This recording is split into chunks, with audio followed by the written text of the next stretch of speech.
মজার একটা ঘটনা, খেয়াল করে শুনবেন। কাবা ঘরের পুনর্নির্মাণ হবে। এখন কাবা ঘরের নির্মাণ শেষ, ওই হাজর আসাদ পাথর নিয়ে এটার কর্নারের মধ্যে সেট করা হবে। কিন্তু কে রাখবে? কারণ হাজর আসাদ তো যেন তেন পাথর নয়। মক্কার 4 নেতা বলে এই সম্মান আমরা হাতছাড়া করতে চাই না, কেউ এই পাথরে হাত দিতে পারবে না, কেউ মীমাংসায় যেতে পারে না। এক মুরব্বী বলে, থাক আজকের জন্য এখানেই সবার মুলতবি, আগামী দিনে এই মসজিদুল হারামের দরজা দিয়ে প্রথম যে ঢুকবে সে সিদ্ধান্ত দিবে।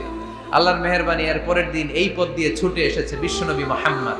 সবাই বিশ্বনবীকে বললেন, এই এই ঘটনা, কেউ তো পাথর ছাড়তে চায় না। বিশ্বনবী বললেন, কই পাথর?